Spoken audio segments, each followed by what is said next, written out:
Hey, welcome back to the Disney Plus Everyday Challenge, and today we have So Weird. So Weird.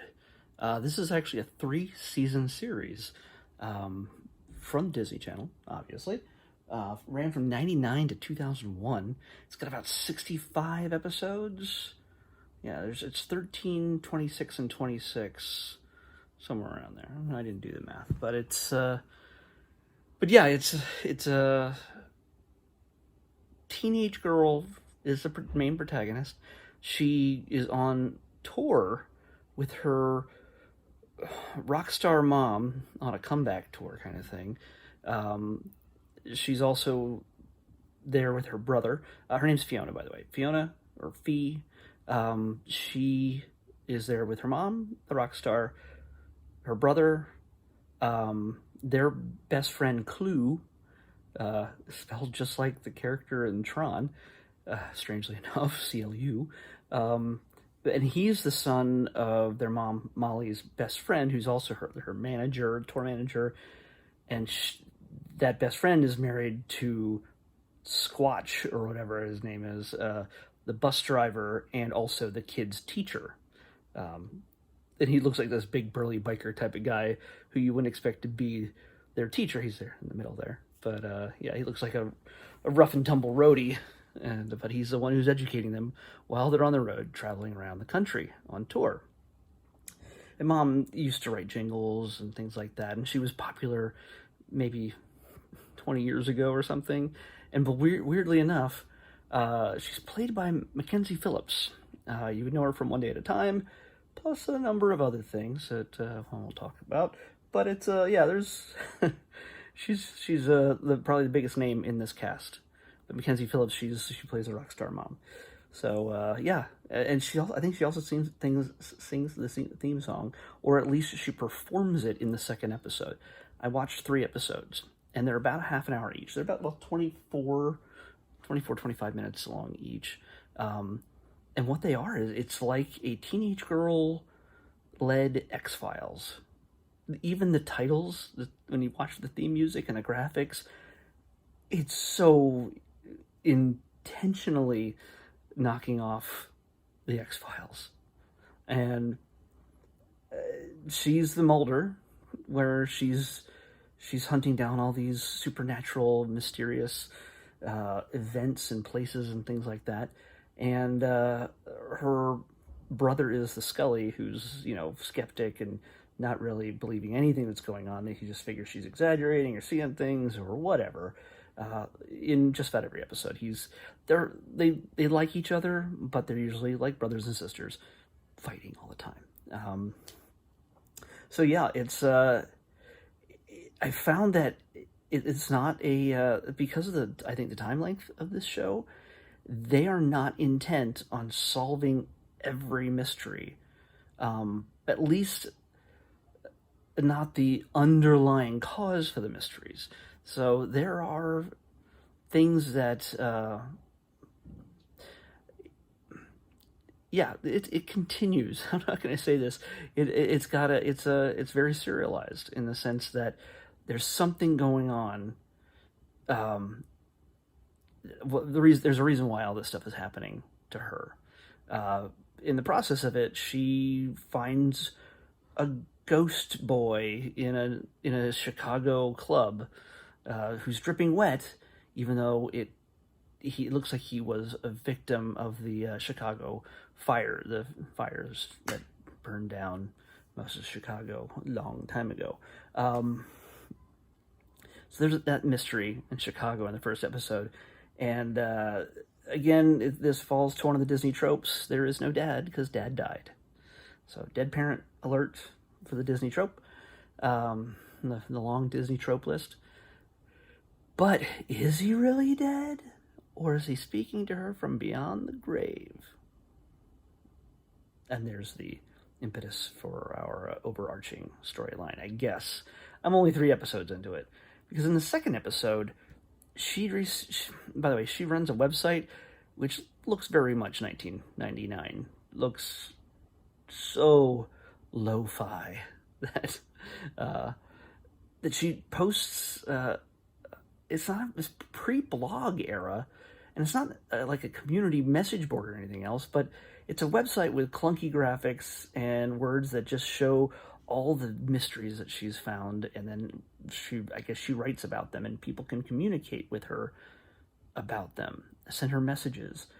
It's definitely it feels like it's a little bit ahead of its time, but it looks so old. It shows how long it's been. 21 years since this show premiered. It's mind-boggling. Yeah, when you consider that, Buffy the Vampire Slayer started in 1997, and Willow was probably the first person to ever use the term Google. Like, I Googled it as a verb, Google as a verb. You see how it was sort of the Wild West back in the 90s when it came to the internet. But anyway, the second episode has somebody sending her a message from the future, showing her a review of her mom's concert a day before it happens, and it's a scathing review by a guy that has it out for her, and he has for 12 years. Or he's never been a fan or something. I don't know. But he's also a disgraced writer. And then she sees another video later on, after that one comes true, the bad show happens. She sees a video of what looks like their tour bus crashing into another car, or about to crash into another car. And will it happen? Can she stop it? And who's sending these strange messages? Don't know. And the last one I watched dealt with memory. The bus breaks down in Tulsa, Oklahoma, and it's scorching hot out. It's like 108 degrees out, and there's no air conditioning. The whole town has lost power, and they can't even find a clean pool in which to cool off in. And so the kids go roaming around. They meet a local kid, and the kid can't seem to remember much what happened the previous day. And some of the people who somehow booked them, like their manager and the bus driver, for some reason decided that they should stay in this small little town rather than Tulsa itself, and they don't remember why. And this makes Fee all bent out of shape. She starts chasing the mystery. And what was frustrating for me is that, again, it's 24 minutes long, and she's like, well, we have this solution. And then one of the other kids goes, well, there's always plan B. And then they hear a splash.